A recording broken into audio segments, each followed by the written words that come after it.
Suesengmen hao, apa kabarnya hari ini? Masa harap kita dalam keadaan sehat selalu ya. Dan jangan lupa selalu patuhi protokol kesehatan.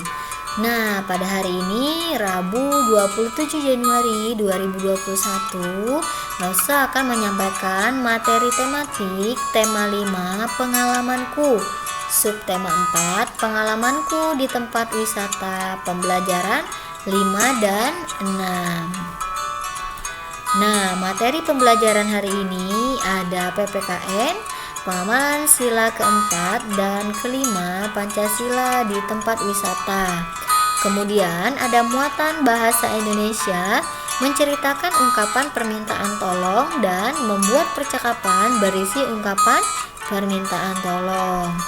Kemudian muatan matematika, menyelesaikan masalah yang berkaitan dengan panjang benda. Tujuan pembelajarannya adalah kalau muatan PPKN agar siswa mengetahui sikap pengamalan sila keempat dan kelima Pancasila di tempat wisata dengan baik. Kemudian muatan bahasa Indonesia agar siswa dapat menceritakan ungkapan permintaan tolong dan membuat percakapan berisi ungkapan permintaan tolong dengan benar. Kemudian muatan matematika, siswa dapat menyelesaikan masalah yang berkaitan dengan panjang benda dengan tepat. Nah, yang pertama kita masuk ke muatan PPKN KD 3.1 dan 4.1 di pembelajaran 5 halaman 85. Pengamalan sila keempat Pancasila di tempat wisata. Sila keempat Pancasila mengajak kita mengambil keputusan dengan cara bermusyawarah. Bermusyawarah artinya melakukan pembahasan secara bersama-sama untuk menyelesaikan masalah. Dalam bermusyawarah, kita harus menghormati dan menjalankan keputusan musyawarah dengan penuh tanggung jawab. Nah, jika kita ingin mengambil keputusan secara adil, kita harus bermusyawarah terlebih dahulu. Lalu keputusan yang sudah didapat harus diterima dengan lapang dada ya. Harus menghargai pendapat orang lain, tidak memaksakan kehendak ya. Kemudian ini ada beberapa sikap yang harus dihindari saat melakukan musyawarah. Yang pertama, memaksakan kehendak pada orang lain. Nah, misalnya ini pengamalan sila keempat di tempat wisata. Contoh memaksakan kehendak pada orang lain. Misalnya kamu ingin pergi ke pantai ya, tapi papa dan mama kamu tidak mengizinkan. Nah, sedangkan kamu memaksa kalau kamu tetap ingin pergi ke pantai. Nah, itu artinya kamu memaksakan kehendak kamu kepada papa mama kamu. Kemudian tidak mendengarkan pendapat orang lain. Nah, misalnya kamu mengusulkan untuk pergi ke pantai, tapi papa dan mama kamu berpendapat lebih baik jangan karena cuaca sekarang tidak mendukung, karena musim hujan, lalu angin kencang, nanti bisa sakit. Tapi kamu tidak mendengarkan pendapat papa mama kamu tetap ingin pergi ke pantai. Nah, kemudian memotong perkataan orang lain yang sedang memberikan pendapat. Misalnya, papa kamu atau mama kamu sedang mengusulkan kalian ingin pergi ke tempat wisatanya kemana. Misalnya ke BBG. Baru aja mama papa kamu mau bicara, kamu sudah memotong pembicaraan papa mama kamu. Nah, itu jelas tidak boleh ya, karena itu tidak sopan, apalagi kepada orang yang lebih tua. Nah, di pembelajaran 6 halaman 87 itu ada muatan PPKN, masih muatan PPKN ya. Pengamalan sila kelima Pancasila di tempat wisata. Nah, ini ada 5 nilai-nilai yang terkandung dalam sila kelima Pancasila. Yang pertama, suka bekerja keras. Kedua, hidup secara hemat. Ketiga, menghargai orang lain. Keempat, mengembangkan sikap adil terhadap sesama. Kemudian yang kelima, melaksanakan hak dan kewajiban dengan seimbang. Nah, itu nilai-nilai yang terkandung dalam sila kelima Pancasila. Nah, di sini ada gambar sekelompok keluarga sedang mengantri untuk membeli karcis pada kereta gantung. Nah, mengikuti aturan yang ada dengan ikut mengantri saat berada di taman hiburan adalah contoh pengamalan sila kelima Pancasila. Anda ayo berlatih halaman 85. Soal nomor 1, isilah dengan tepat. Saat menyampaikan pendapat, kita harus menggunakan kata-kata yang santun ya. Gunakan kata-kata yang santun, sopan, baik saat menyampaikan pendapat. Kemudian, saat orang lain menyampaikan pendapatnya, kita harus menghargai, menghormati ya saat orang lain menyampaikan pendapat ya. Tidak boleh memotong pembicaraan orang lain ya. Kemudian pendapat kita tidak disetujui dalam musyawarah. Sikap kita sebaiknya menerima dengan besar hati ya, tidak memaksakan kehendak kepada orang lain. Kemudian soal nomor 2, tuliskan 2 contoh pengalaman yang sesuai dengan sila keempat Pancasila di tempat wisata. Yang pertama, mendiskusikan tempat yang ingin dikunjungi. Kemudian, mendiskusikan makanan yang akan dibawa saat berwisata. Soal nomor 3, apa manfaat dari menyelesaikan masalah dengan bermusyawarah sebagai wujud pengamalan sila keempat Pancasila? Nah, manfaat dari kita bermusyawarah menurut kamu? Masalah dapat terselesaikan dengan penuh tanggung jawab ya. Ketika ada masalah, kita harus menyelesaikannya dengan bermusyawarah bersama-sama sehingga mendapatkan keputusan sesuai dengan keinginan. Kemudian ada ayo berlatih di halaman 87. Perhatikan gambar di samping. Apakah kejadian pada gambar tersebut menunjukkan pengamalan sila kelima Pancasila? Tuliskan alasanmu. Nah, kita lihat gambar di samping ada beberapa anak yang ingin membeli es krim. Nah, beberapa anak sudah mengantri, tiba-tiba datang seorang anak laki-laki. Dia bilang, "Aku duluan ya, aku buru-buru." Nah, dia tidak mau mengantri karena dia mau buru-buru katanya. Menurut kamu itu termasuk pengamalan sila kelima atau tidak? Tuliskan alasanmu. Ya, itu tidak termasuk karena kejadian tersebut mencerminkan sikap tidak menghormati hak orang lain ya. Nomor 2, menurutmu apa manfaat dari mengamalkan sila kelima Pancasila dalam kehidupan sehari-hari? Manfaatnya menjunjung tinggi semangat kekeluargaan dan gotong royong. Masuk ke muatan bahasa Indonesia di pembelajaran 5 halaman 86. Menceritakan ungkapan permintaan tolong. Sebelumnya kita sudah belajar permintaan tolong ya.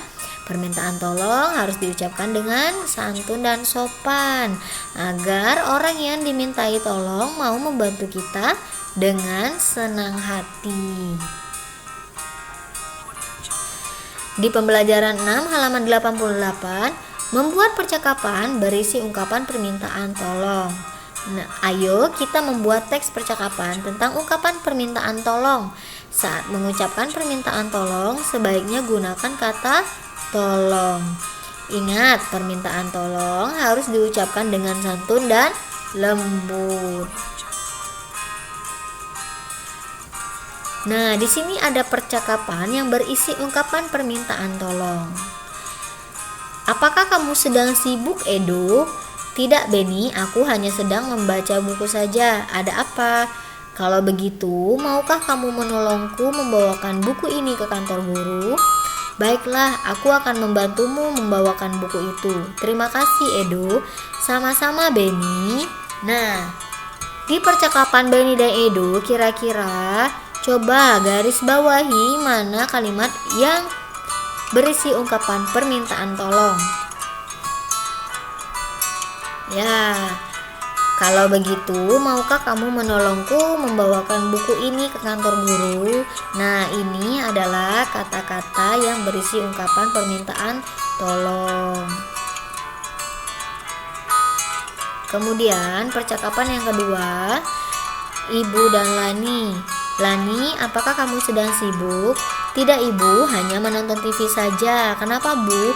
Tolong Ibu untuk mengangkat jemurannya karena akan mau hujan. Baiklah, Bu, terima kasih, Nak.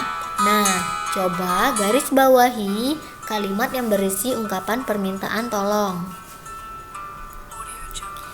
Ya, tolong Ibu untuk mengangkat jemurannya karena akan mau hujan. Itu adalah kalimat yang berisi ungkapan permintaan tolong.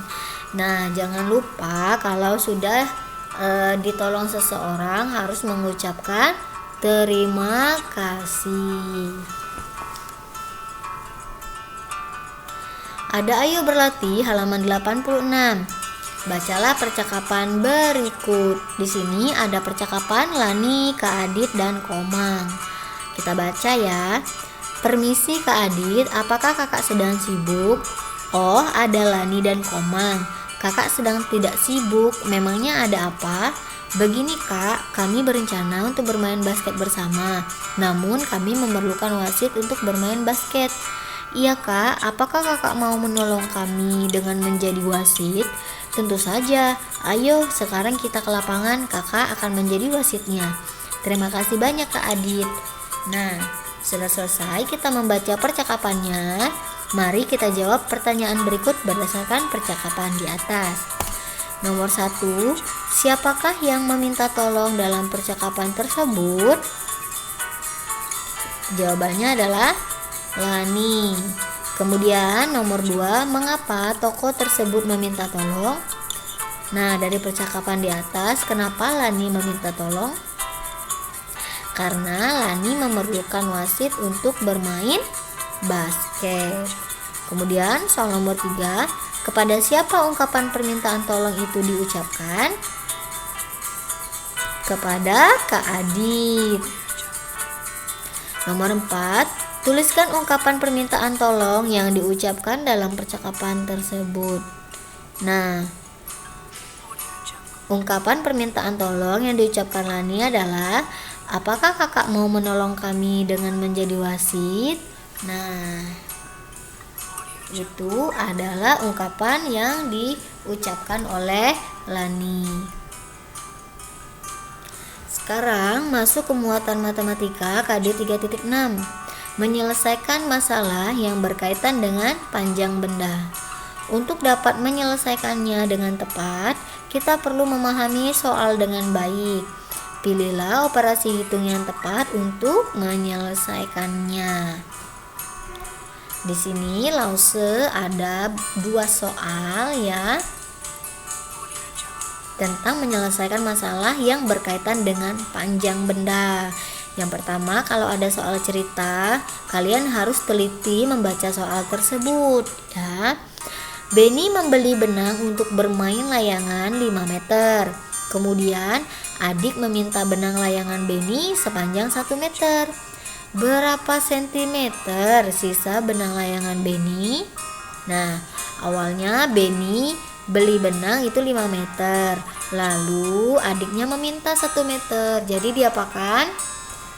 Ya, 5 meter dikurang 1 meter. Karena satuannya masih meter, jadi masih bisa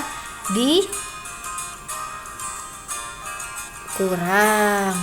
Kemudian 5 dikurang 1 ada 4 meter. Nah, lalu lanjut di pertanyaannya. Berapa sentimeter sisa benang layangan Beni Nah, dia tanya satuannya sentimeter. Karena satuan yang ditanya adalah sentimeter, jadi kita harus merubah satuannya terlebih dahulu. Jadi 4 meter kita rubah dulu ke sentimeter ya. Jadi berapa? 400 cm. Kata Lause, kalau meter ke sentimeter itu tinggal tambahkan nolnya 2. Kemudian soalnya yang satunya, ibu membeli bahan kain sepanjang 8 meter. Lalu kain tersebut digunakan untuk membuat baju 3 meter. Berapa sentimeter sisa kain ibu? Nah, ibu membeli bahan kain itu pertamanya 8 meter. Lalu ibu buat baju menggunakan kain tersebut sepanjang 3 meter. Jadi diapakan? Dikurang. 8 meter dikurang 3 meter hasilnya 5 meter. Lihat pertanyaannya, berapa sentimeter? Sedangkan ini satuannya masih meter, berarti kita rubah. Karena satuan yang ditanya adalah sentimeter, jadi kita harus merubah satuannya terlebih dahulu. 5 meter kita rubah ke sentimeter, jadi hasilnya 500 cm.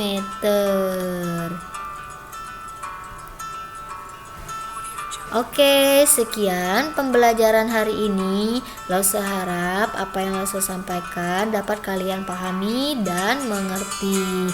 Tetap semangat untuk menunggu video-video selanjutnya dari Lause ya. Xie xie taca, taca cai chen. Bye bye.